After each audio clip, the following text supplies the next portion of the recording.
will follow in the session, and thank you very much, Professor Sloterdijk. Well, in spite of the difficulties and health difficulties, you are here. I appreciate that very much, and we all do that. And I wanted also to thank very much Professor Joseph Cohen and Professor Carlos Oliveira, who did a great job during the first part of the session. Thank you. Todo por el pleno que se lo merece. Tienen una carne de asiento tremenda, como se dice en Thank you to all of you. And now it's up to you, Professor Sloterdijk, to decide what will be this second part.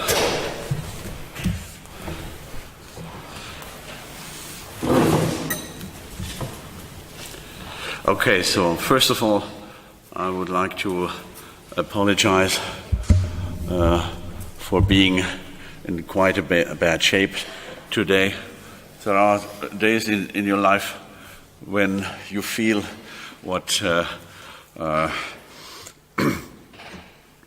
the French and Romanian philosopher and writer Émile Cioran had called l'inconvénient d'être né. The disadvantage. Problema de haber nacido. Émile Cioran. And this is. El inconveniente. Sometimes this is just an elegant rhetorical formula, but sometimes it is an existential truth, and especially those among us who are inclined to migraine or migrano, heißt das in Spanish, yeah. Migraña, yeah. They know on an existential basis what in what this disadvantage exactly consists. I think it is actually impossible to make only a short introduction into the content of the third volume of the Spheres, Espumas in Spanish. For me, the main idea of the book is that I wanted to develop a philosophical interpretation of the topological phenomenon of insulation or isolation. When I first discovered this concept, I was a reader of a very remarkable book written by this German sociologist Dieter Claessens. He is actually quite unknown outside Germany, and to tell you the truth, he is not known in Germany either. He died 10 years ago. He was a real gentleman sociologist, a rare human and scholarly phenomenon, and the author of a totally outstanding book that unfortunately almost nobody has read, under the title The Concrete and the Abstract. And it is, in my eyes, the only really philosophical contribution to sociology, because he asks the essential question how it became possible that human beings that were produced in the matrix of Mother Nature as small group beings became able to become members of modern nation states.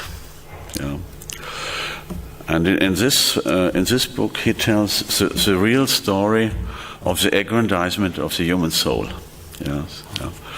It is a phenomenon that is in a certain way has become familiar to us since we are dealing with cybernetic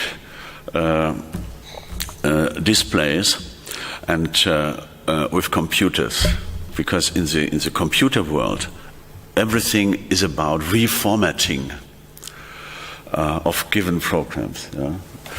And in the light of modern cybernetics, you understand much better what Dieter Claassen had done in his book about the concrete and the abstract. Because he shows that the human soul and the human ways of life are also just a question of a permanent process of reformatting. Yeah. Originally, we were designed to live together with 20, 40, 60, maybe 80 people. Everything that is beyond that size begins to put a certain stress on the human soul.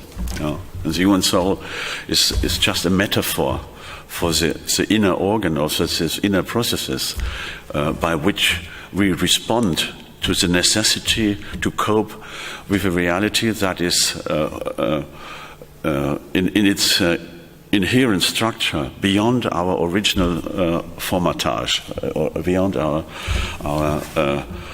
formatted disk that we receive from our mothers, our fathers, our uncles, and the members of the immediate clan.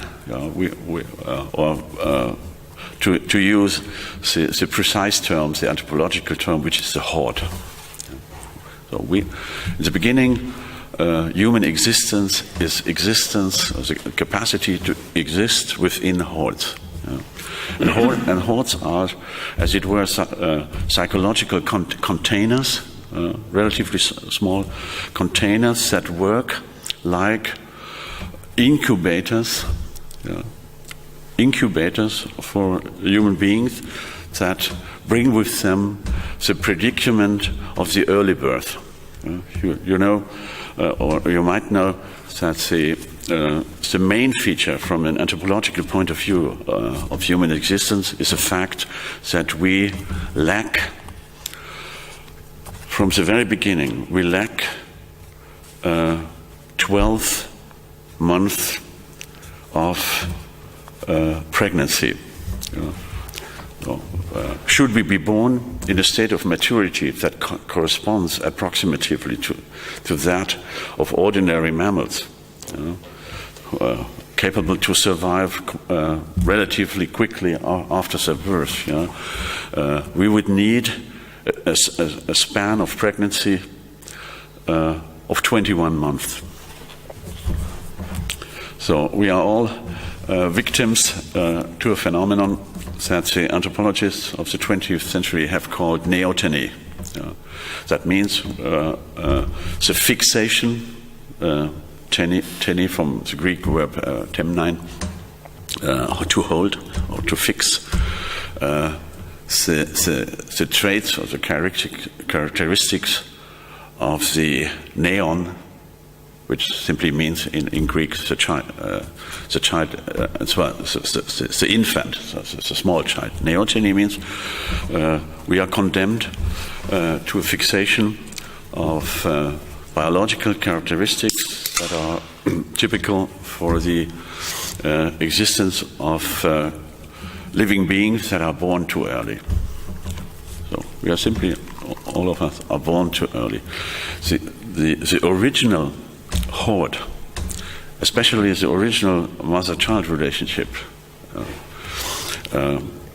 is designed for the compensation of our of the 12th month of pregnancy we have missed inside our mothers. So we are all, as it were, condemned to a second birth. The first biological birth happens when children leave their mothers. The second birth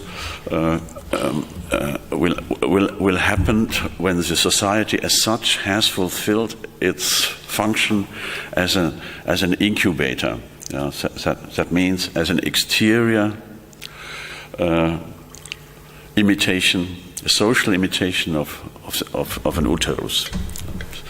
And this is maybe the most important pattern of a of a radical sociology.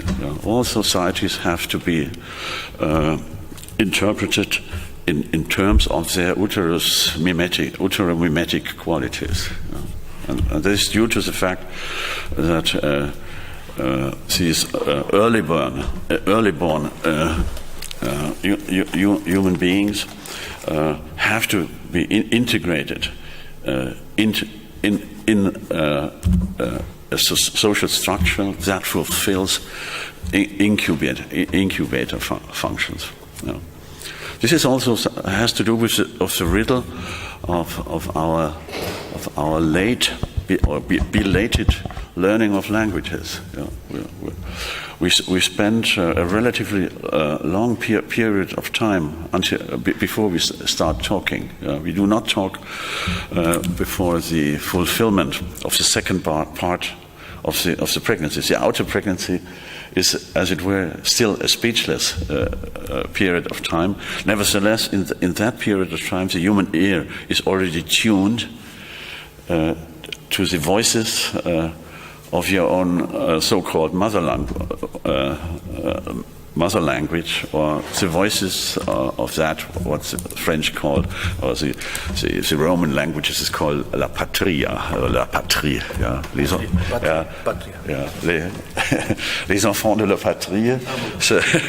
Les enfants de la patrie, c'est la. That's the original appel, of this language environment into which we are thrown when we come to the world. And for the first time, we do not hear our mother's voice from inside, as a prenatal tuning, but we also undergo a postnatal tuning before we start talking by ourselves. And what I learned from Dieter Claessens is a special type of attention that you have to pay to that processes of reformatting the size and the program of the original psychological matrix.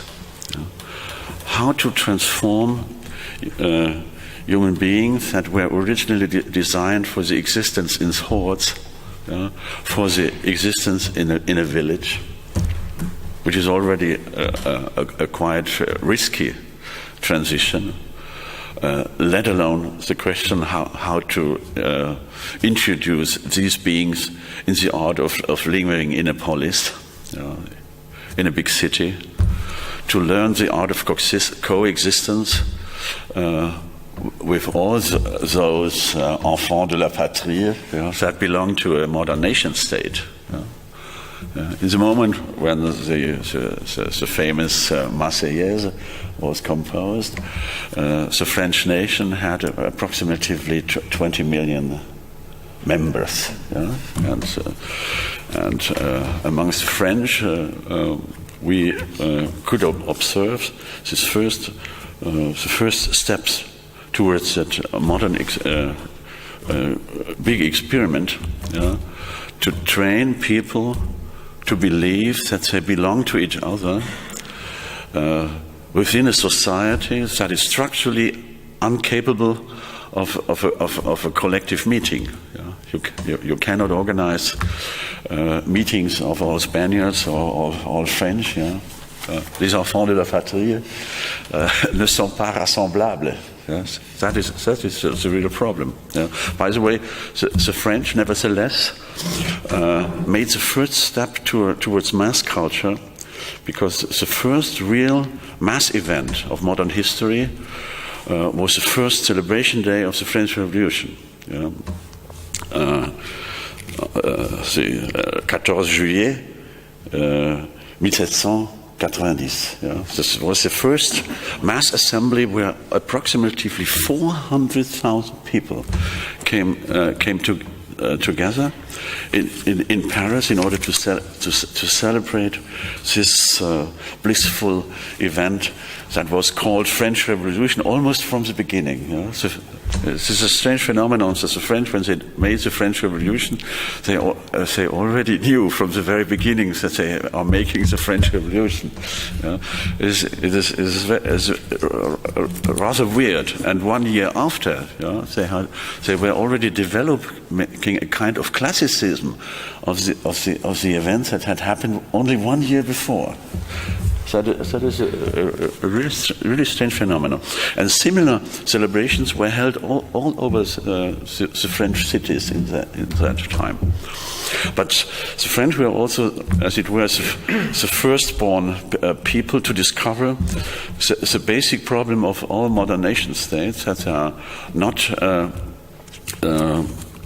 capable of total assemblies. They discovered the predicament of representative government that really becomes a problem at the very moment when the fiction of equality becomes a political dogma. The medieval states did not have that kind of problem because they profoundly believed in the inequality of human beings. They were all trained to live in stratified societies. They never understood and they never felt the necessity of a global assembly, of a global coming together of all those who pretend to be members of the so-called nation. And from that moment on, we live in that ongoing training of a mediatic nationalism that constitutes for us the political reality as such. Modern politics is profoundly the process of an ongoing from day-to-day reformatting of our public concerns. In the modern societies, social coherence, or what the experts call social synthesis, is produced on a day-to-day basis by the permanent inductions of collective stress created by the mass media. No nationalism, no nations without mass media, that create on a daily basis collective stress themes. This is what I learned when I read Dieter Claessen's work on the concrete and the abstract. And this is also a very fruitful and interesting contribution to a general philosophy of language, because he shows how so-called primitive languages undergo a transformation towards the capacity to become a means of communication between the members of big societies, whereas original languages were designed for the communication for 100, 200, 300 people. By the way, this is an overwhelming impression I had when I indirectly I participated or was informed about an academic process at the Wilhelm von Humboldt University in Berlin, when a chair for Afrikanistik was free, and they were looking for someone to occupy this chair. And in this context, we learned that in this huge continent there exists at least 1,800 real languages. But almost none of these languages are spoken by more than 100,000 speakers. Most of them are spoken by small communities. Almost no language of this type is a written language. In the whole world, the specialists have counted approximately 5,000 to 6,000 real languages. I say real languages because the linguistic science has a tendency to ignore the dialects, because you get completely crazy if you accept the dialects as languages. I do not want to interfere with the Spanish problem with the relationship between the Spanish and Catalan. But from Catalonia, you get maybe the first glimpse into the African situation, because it is a written language. It has become a written language by the effort of Catalan writers. Because writing is the basic act of nationalism. That was what happened in all European countries.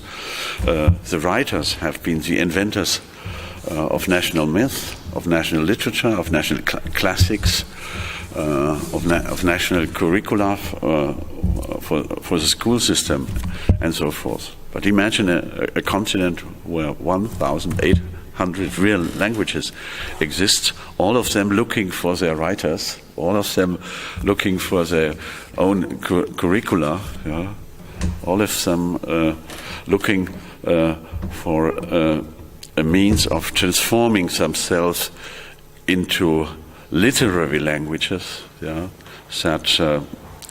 can protect themselves much better against the danger of disappearing.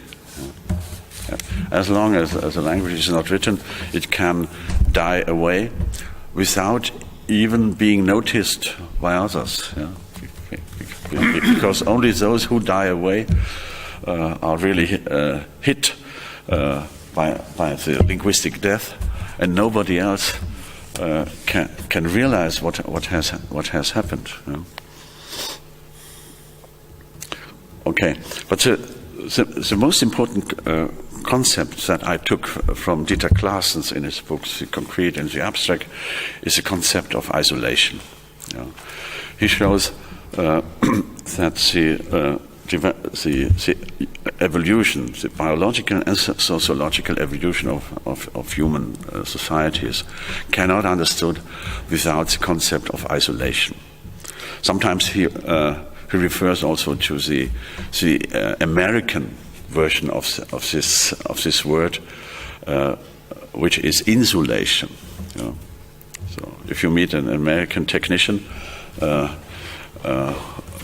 you ask him to improve the heating system of your wooden house, the first thing he will probably say is, you have to improve the insulation of your house. And this is quite nice, because in the word insulation, you hear even more clearly what the problem of insulation is all about. You have to reinforce the walls that separate you from the outer world. And the insulation phenomenon is, as it were, the condition of possibility of life as such. It's the very moment when the first cells evolved. It was due to the fact that the creation of membranes between the first cell and its environment created also at the same time the first organism-environment difference. And the primacy of interiority can only be understood as a function of the separating quality of the membrane. And membranes are, as it were, the first isolators. They create the possibility of the increasing complexity of the interior with regard to the exterior. And all life is, as it were, nothing else but the capacity to develop inner complexity by systematically ignoring the environment. And that is what isolation means from an ontological point of view. It is that strange gift of ignorance, the strange gift of a self-preferring process that relates to the outer world only in a highly selective way. And this, as it were, blissful selectivity is a gift of isolated substances that we usually call organism, or in a more advanced abstract language, systems. Systems are systematically based on the privilege of a selective ignorance of the environment. The ignorance must not go too far, to be sure, because the revenge of the environment will happen immediately when the environment ignorance goes too far. But we know from Niklas Luhmann a famous saying that self-referentiality, which is, according to him, the main subject matter of modernity as such. Modernity is simply about self-referentiality, but self-referentiality of complex organisms beats environment relations by 1,000 to 1. So the oscillation between self-relation and outer world relationship can be expressed mathematically in the ratio of approximately 1,000 to 1. For 1,000 acts of self-referential operations, you have one operation of outer reference, without even noticing that, because the human brain is the device to hide its own self-referential structure, and that delivers the illusion of a permanent priority of outer relatedness. So all these are elements that I took up in my encounter with that really important work of Dieter Claessens.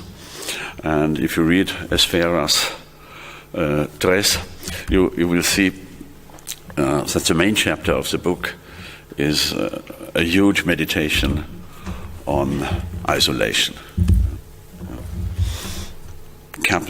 on encapsulations, on isolations of the constructions of interiors, this time also in architectural and political and meteorological terms.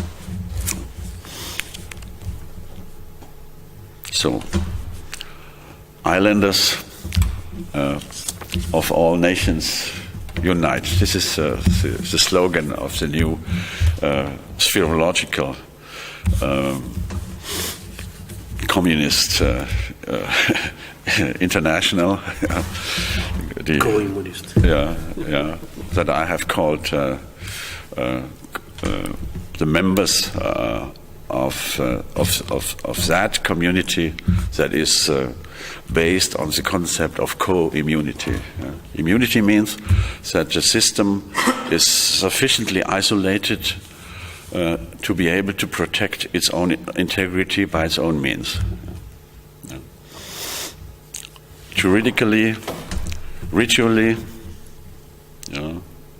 vulgo religiously, and finally also biologically. That is the latest discovery in the field of the scientific humanities. We, since 150 years only, we know in a biologically articulated language about the existence of the so-called biological immune systems. There were disciples of Pasteur in France, Meshnikov, the mad Russian that made his research in Messina, in Sicily, and finally the assistance of Robert Koch in the Charité in Berlin. These were just a handful of people that revolutionized the world vision of modern people from the biological point of view, because they delivered the new definition of what life it means. Life is nothing else but the success phase of an immune system.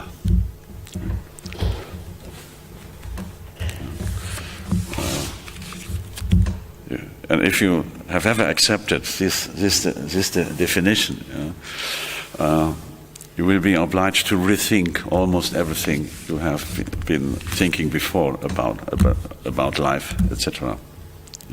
Also about society, because the societies are obviously always already constructions of a second-order immunitarian process. They are, as it were, constructions of immunities of immunities. So, and this is what I call co-immunity and co-immunism. Communism is a wrong idea, because it jumps too fast beyond the immunitarian shape of life as such. This is a kind of communitarian romanticism on an ontological level already. If you make the assumption, as Indian metaphysics do, as European metaphysics have always done, that every organism can coexist with every organism. Maybe you know that famous anecdote of an Indian spiritual master who one day was informed about a drama that had happened outside the ashram. Our brother Sitananda was bitten by a snake and died. And the classical Indian answer to that is, from the Indian master, maybe our brother Satchitananda did not embrace the reign of snakes with all his love. You understand immediately what I want to say? The Indians, like the Europeans, did until the 19th century. He simply jumped beyond the logic of individual life. He did not grasp the logic of individuation. That is, by the way, the systematic importance of the work of Simondon, because he is the mastermind of thinking individuation. Not that much in immunitarian terminology, but he has a very precise and an important contribution to make to the question how individuality can emerge from turbulences. But the turbulence alone is not enough to constitute a real individuality. You need always also an immunity structure that is the real definition of the immunitarian unit that we call individuality or life, individuated life. And since 120 years, the Europeans find themselves confronted with this predicament to rethink everything they ever thought about life as such after the discovery of the biological immune structure. On the other hand, we have a great advantage that Europeans have discovered the nature of immunity as such 2,000 years ago within their juridical reflections. Because the Roman law is the matrix of the original concept of immunity. And that that discovery contains the most important information about the nature of law. That all law is finally about the protection of life,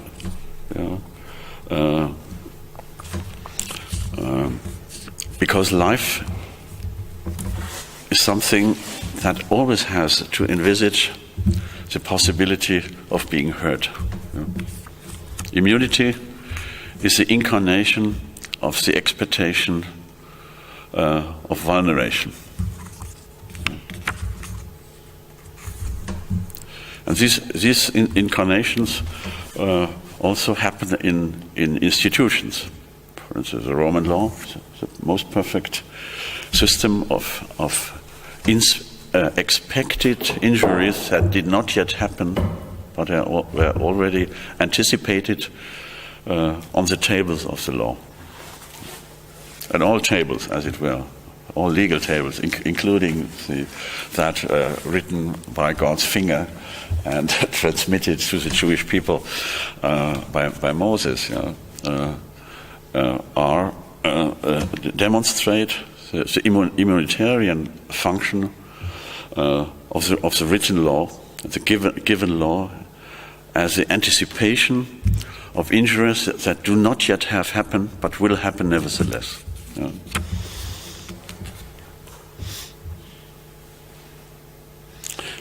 And that might help you to understand why I insisted that much on the phenomenon of isolation, because isolations are spatial forms of immune systems. That is why in Roman law the house, the oikos, the domus, is holy, invulnerable. And the archetype of injury is hurting the peace of the house. In Germany we have that beautiful term, Hausfriedensbruch. What is that in Spanish? Es una violación de la paz en la casa, estoy diciendo literalmente. O sea, violación de morada. Der Hausfriedensbruch. Violación de morada, creo. Now, this is the archetype of unlawful behavior according to Roman law. And the Roman law is divided, and that is philosophically quite interesting. Roman law has two chapters. The first one deals with res, or things, and the other one deals with injuries or violations. Because on the one side you have the unviolated thing, that is the res, protected, not violated, integrated in itself. The archetype of the res is the villa or the house, a non-violent house occupied by its own legal inhabitants, and as the architectural expression, the architectural extension of the integrity of a given form of life.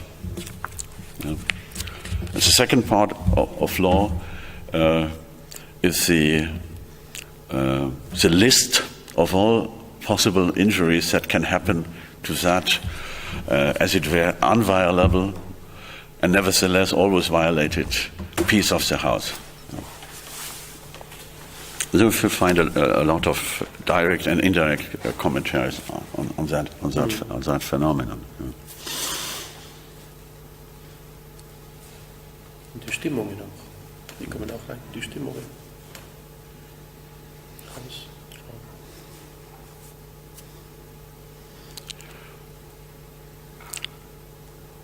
Okay, I just recommend to reread the chapter on air condition.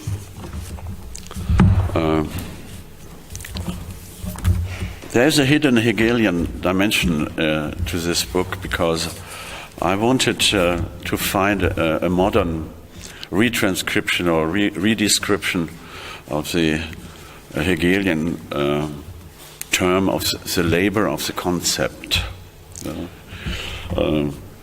Most of the modern thinkers are convinced that Hegel was much too optimistic about this concept of labor of concept, as if it would suffice that the concept becomes fully transparent retrospectively in order to reach the full transparency of the concept or of the notional word. But I'm nevertheless convinced that the labor of concept is not a totally vain concept, because not all human insights are equal, and the order in which we make our discoveries, the order in which one idea follows other ideas, is not totally arbitrary. And what I wanted to do in my book is to organize the order of discoveries in a kind of progressive line, which I call making things implicit things explicit. And if there's something like a real inherent teleology of thought and philosophy, it is a movement from implicitness to explicitness. So this is, as it were, the remnant of an Hegelian optimism in my work.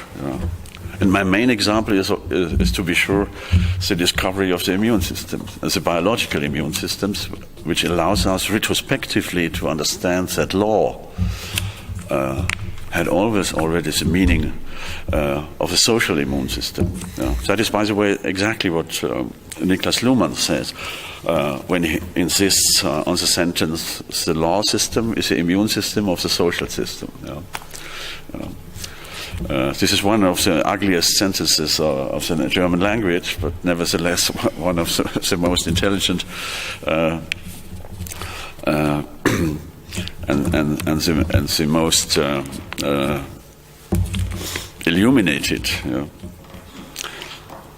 And before and we understand retrospectively also the immunitarian quality of the totality of the phenomena that we call religions. These are ritual or symbolic immune systems that we can understand as such after making the biological immune systems explicit. So retroactively, we can redescribe ancient phenomena in the light of the younger discoveries. And that shows that the labor of the concept has also a retroactive dimension. In the light of modern discoveries, we re-understand and redescribe a lot of phenomena that we used to describe in a different way, in a more inherent way, in a more immanent way, in a way that belongs to exclusively to the standpoint of participation. And the helpful perspective here is, in my eyes, that we can overcome the classical hostility of enlightenment against the religious tradition.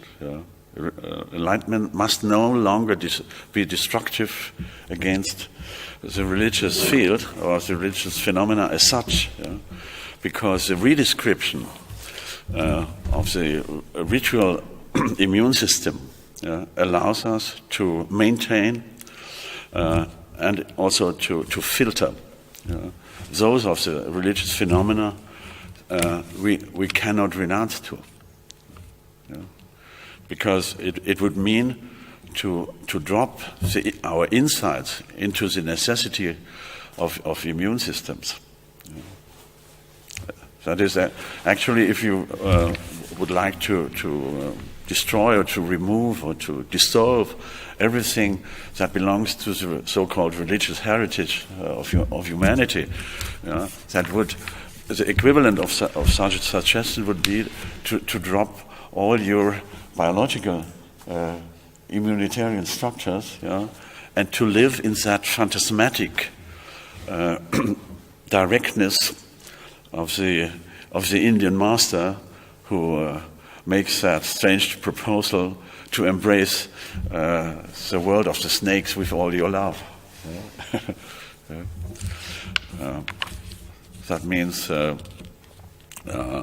you allow all snakes of the world to bite you as often as they want, and you don't have to care about that.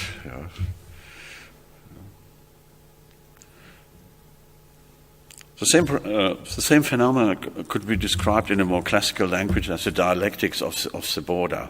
So when we understand that life as such is a phenomenon within the borders of finiteness, organismic finiteness, it would be just a profound self-misunderstanding if we would remove everything that belongs to the border defense. Borders are just the conditions of possibility of individuated life. And life is, nevertheless, I repeat this idea, is more than a turbulence. That would just be an event.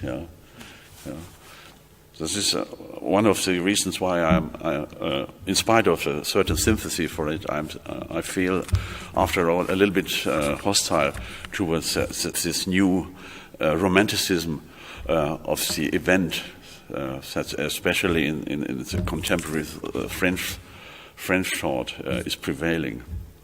Because the dance around the golden calf of the event is also based on a misinterpretation of the finiteness of life. And they make the erroneous assumption that every event is good.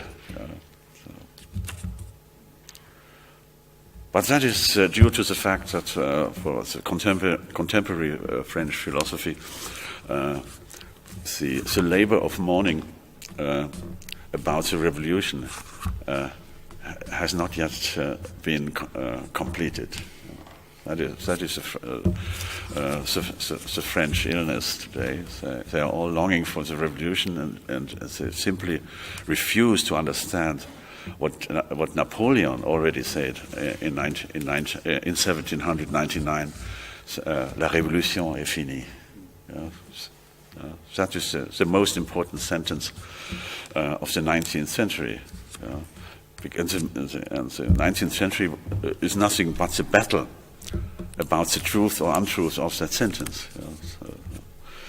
Napoleon had thrown the stone into the deep water of modernity by saying, in his famous speech of the 18th Brumaire, la révolution s'est fixée sur les principes qu'il avait provoqués, elle est finie. Pour dire en même temps, in order to establish everything on a legal level that the revolution had produced, but at the same time he says it's over now. And that was a gospel for the bourgeoisie, and a threat to all those whose desires had not yet been fulfilled by the revolution. And since 200 years we live in a world where the battle over Napoleon's great dictum is the hidden script of all political life. And you can divide all societies basically in two political parties: those who adhere the Napoleonic view of political life, and those who insist on the untruth of Napoleon's dictum and say, in the contrary, you will see the real revolution is still to come. And our French friends, inasmuch as they are philosophers, mostly belong to the second group. And they have not understood and refuse to understand that the revolution, that Napoleon's dictum, if it was not true when it was spoken, has become true 200 years later. And in my eyes, a French philosopher usually is simply a person who refuses to understand that the revolution is over. Oh, excuse me.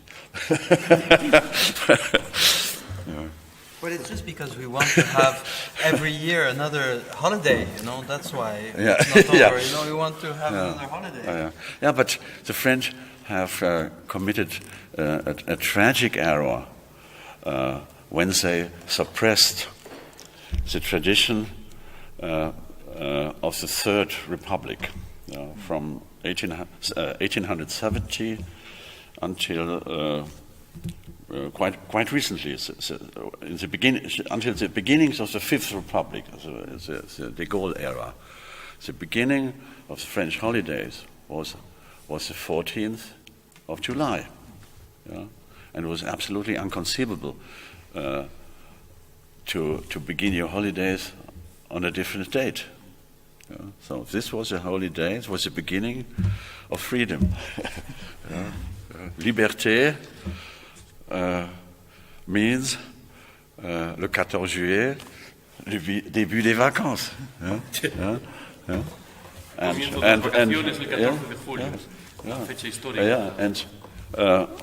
since a decade or so, holidays begin a little bit earlier or a little bit later in France, and they have dropped the very idea of liberation. So that means the French by themselves express on a symbolic level that they have forgotten what's the real meaning and the symbolic incarnation of the 14th of July used to be.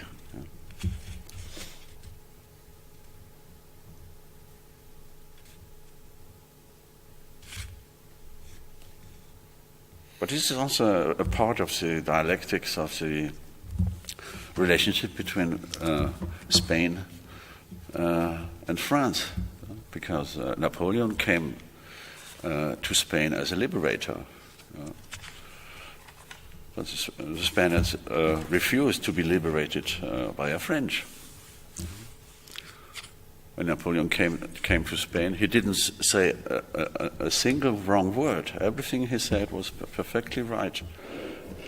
Liberté, émancipation, un peu d'égalité en plus. He was perfectly right. But he was simply wrong in one thing, that he didn't understand that liberty is not an export article. And the Spaniards were the first to teach this lesson to the contemporary world. But we didn't understand it until today, because in the United States of America they go on believing that they can bring liberty by force. Napoleon had 300,000 troops here in Spain. They were all liberators.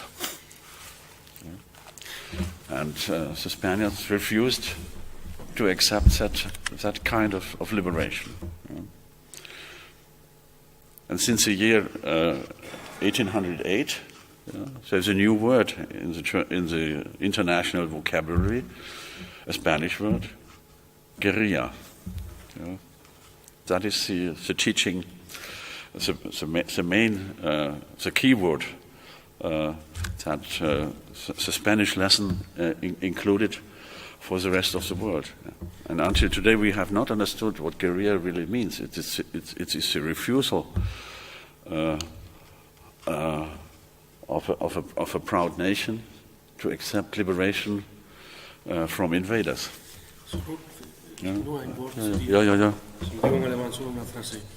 Bedenke aber, dass dieser Punkt die Reaktionäre im 19. Jahrhundert in Spanien sehr bestärkt hat, die dann bis heute dann Guerra de Independencia, den Unabhängigkeitskrieg das nennen. Bedenke das vielleicht mit.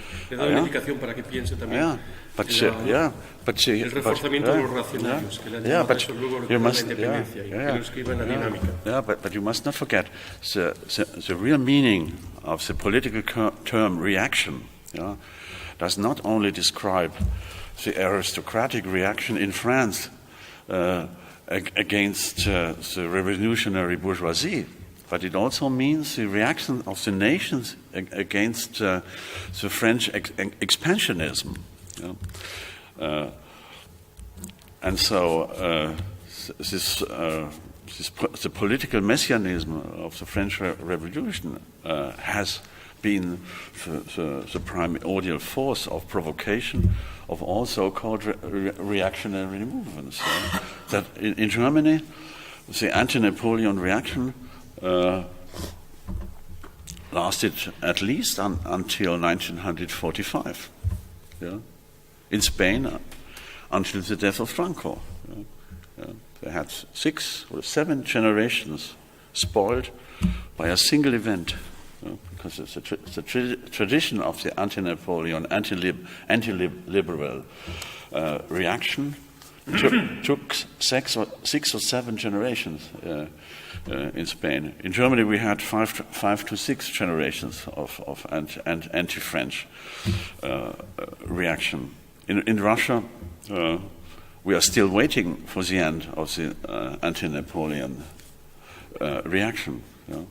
They have not spent a single day in a true liberal tradition for more than 200 years after the defeat of the Great Army. The Russians are waiting for a non-reactionary reinterpretation of liberal ideas.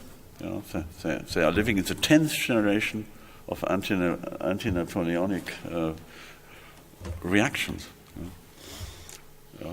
And you could produce a whole alphabet of different types of European reactionary politics, and they all have to do with the fact that liberty is something that cannot be exported by troops. And that's what, in our days, another great nation refuses to understand.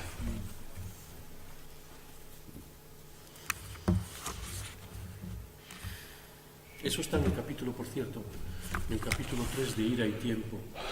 Si quieren ver este contexto muy bien marcado hasta la... Ich gebe nur den Hinweis auf Zeit, Kapitel 3.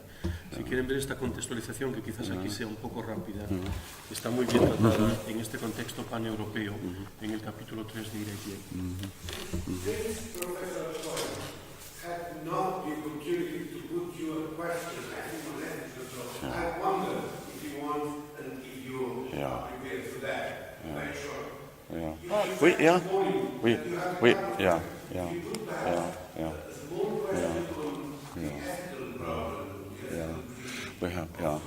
This is a good. Yeah. This is a good.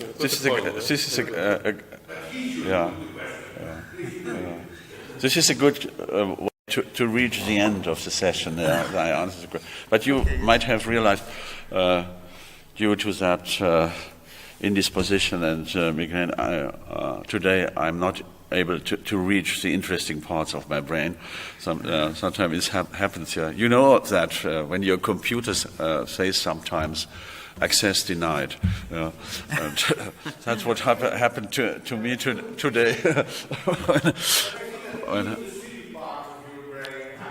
Yeah, but it is Yeah, it is, but I have to admit it is more a kind of outer corridor, and I cannot get into the interior. But you ask a question. I will take one question, and I'm sorry, I will have to repeat myself. I will drop everything that I wanted to say about Heidegger and all this.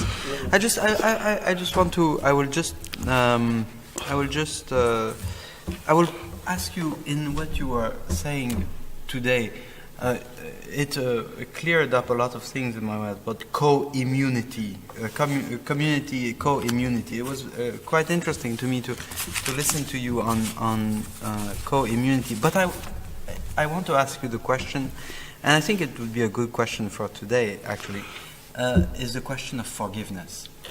I would like to ask you, in sphereology, is there, or in this co-immunity, what is the form that would take what is a form that would take forgiveness? In which way would forgiveness come about in this co-immunity of spheres, in this plurality of spheres, and in this co-immunity of spheres? Now, of course, I'm not going to get into it, but of course there are antecedents to this. There's Levinas, of course, who talks quite a lot about forgiveness, and I understand that this is not the direction you are pursuing in sphereology, even in your critique or in your rereading, as Levinas had of Heidegger. I understand that these are differences, and I do think that you, as well as Derrida and Levinas, offer a rereading of Heidegger, and I understand the differences between the three, I think. But I would like to hear you on this problem of forgiveness, which will probably not be founded on recognition, because it is too Hegelian, and certainly not on reconciliation, which is again still too Hegelian. It will too Christian. Too Christian. That's right. And it will. I don't think, but this is a debate that we had with Professor Oliveira. I don't think it will be based on some sort of redefinition of the intersubjective. This is too foundational. But I would like to hear you on this question of forgiveness, and ultimately, if there is such a thing, according to you, to political forgiveness.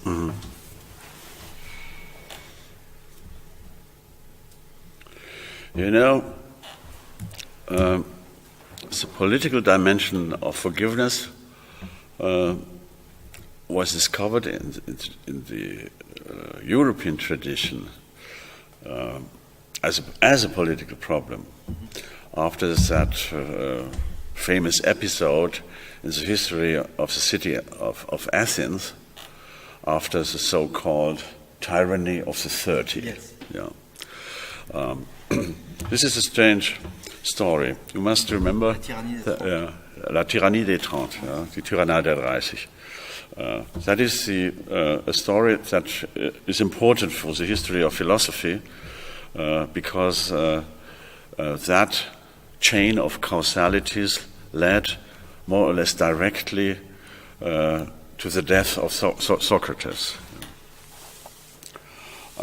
Because some of these 30 tyrants had been pupils, or at least people who had listened to Socrates. The expression pupil has probably too far-reaching implications, because he had no formal school, so it is not possible to be a pupil or even a disciple of a man who had no school. But nevertheless, they had listened to them, and it was generally known that they had been close to him for a certain time. The political situation goes as follows. after the war of 30 years between Sparta and Athens, the Athenian army had been definitively defeated in 403, 404, and the year after there was a Spartan military regime in Athens, and they replaced this military regime by something that we would call a satrapen and a satrapenherrschaft, the domination of a reactionary aristocracy in the city. By the way, Plato felt a certain sympathy for those people, because from a distant point of view, he inclined towards this aristocratic reaction. And they maintained for approximately 10 months a really bloody terror regime in the city of Athens. And when this tyranny of the 30 was overthrown, the first act of political intelligence in Athens was to organize, in a quite superficial way, but based on a profound reflection, to organize forgiveness. That is a moment when a new word enters the political vocabulary of Europe, which means amnestia. The amnesty. Amnesty is, as it were, an organized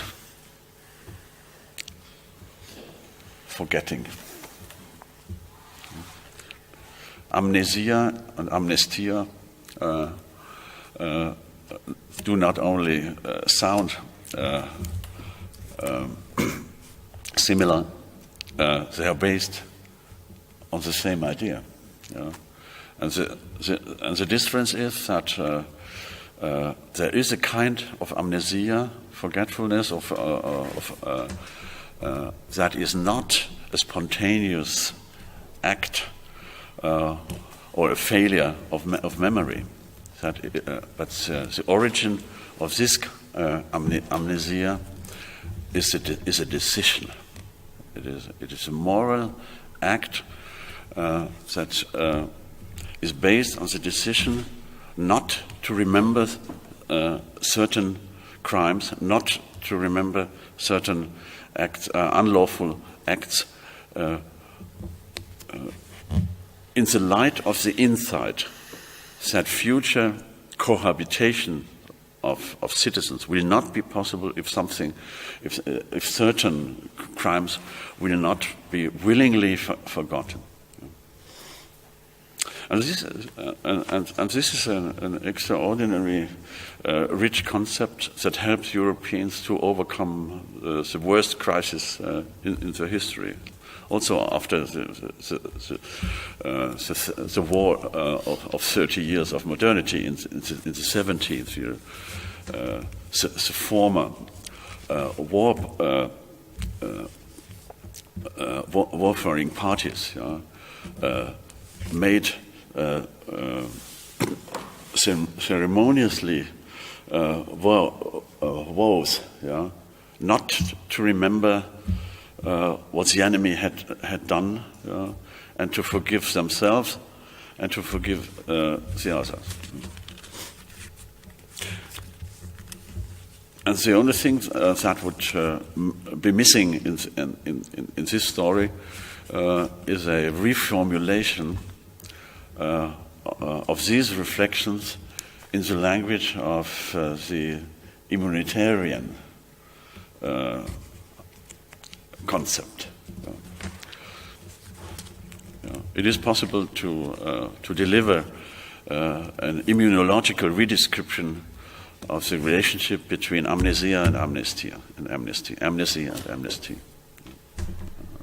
I would say that would lead to also to lead to the concept of co-immunity, because co-immunity is only between partners that have hurt each other mutually or are bound to each other in a unilateral relationship of the criminal to the victim. If coexistence has to become necessarily has to become a success, the amnesty must be organized and must be a decision. And the best way to read that is that the perpetrator, that the criminal side, makes a public confession. After the public confession, we can meet each other in a shared truth, and this is something that is essentially required for the construction of a field of future-oriented co-immunity. So it is linked with your concept of shared time. Yeah. It is linked with your concept of common time. Of common time, yeah. Yes, common time of common time. And that is the reason why the criminal party must not wait until it is too late. If all those who have committed the crime have gone, it is actually practically no use if their children who are innocent make the confessions in the place of their criminal parents. So we Germans know a lot about this phenomena because we had this kind of time experience. The time thread of the lives of our parents were running out, and we simply had 10 or 20 years in common when we were able to talk to them and to listen to them and to hear their silence, and to hear their lies, and to formulate commentaries on that silence, on these lies. But the general outcome for Germany, in my view, is quite encouraging because there were not many, but there were enough.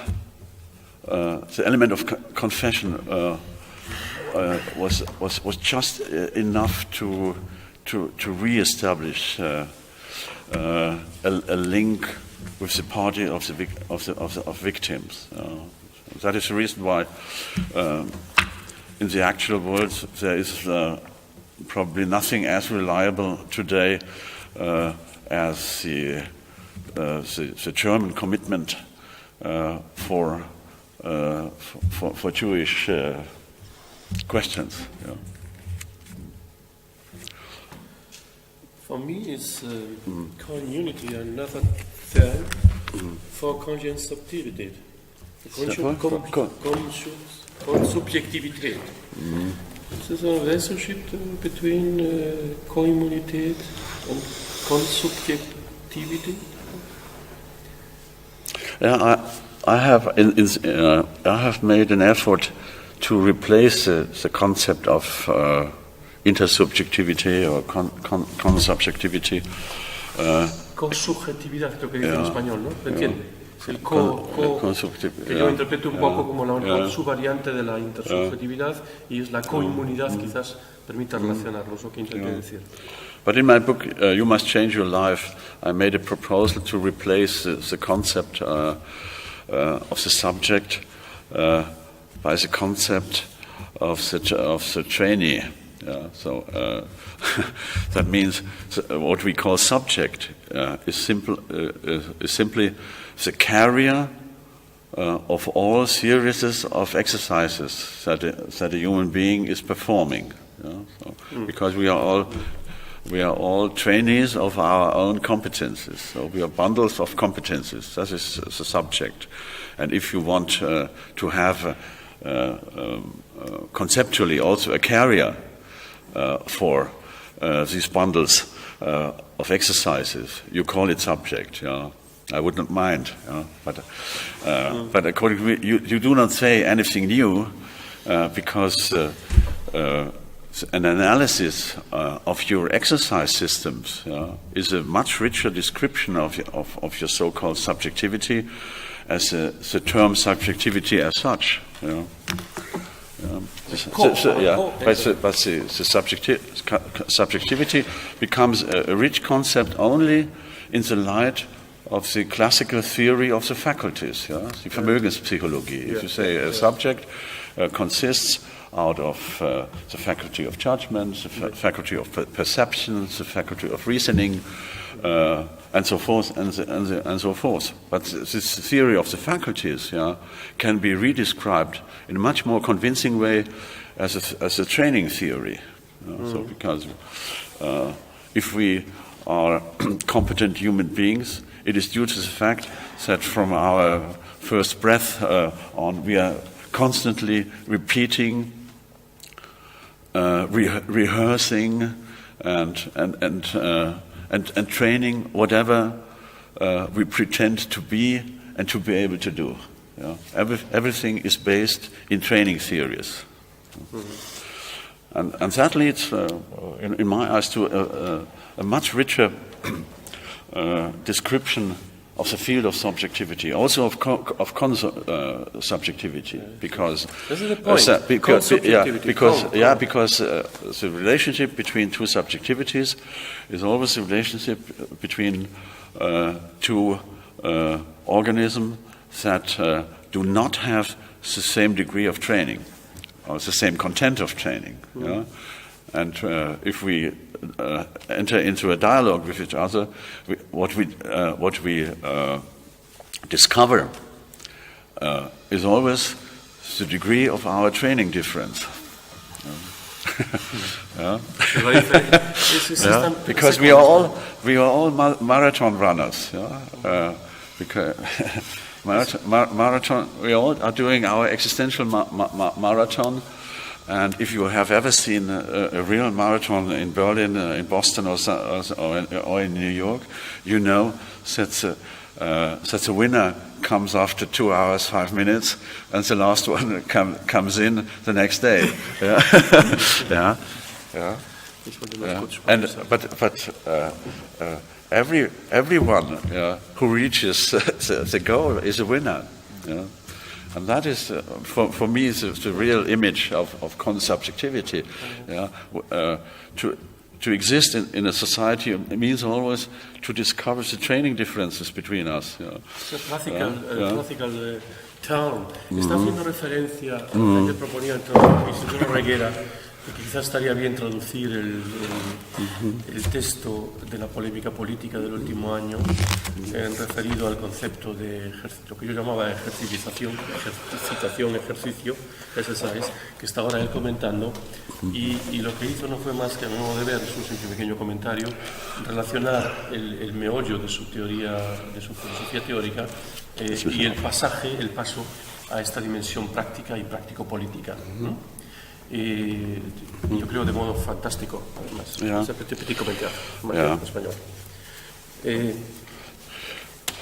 But I have the feeling that the word marathon is maybe a good metaphor for what we have been doing here.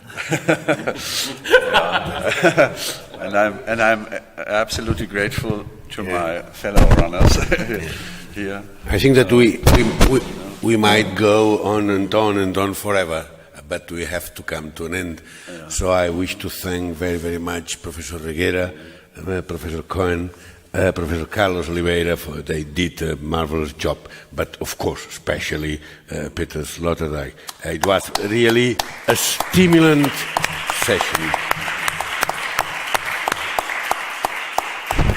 And I hope very much that all the stimuli we got, they are permanent, so that they can think and rethink the theses and the opinions and sometimes just hints that he gave.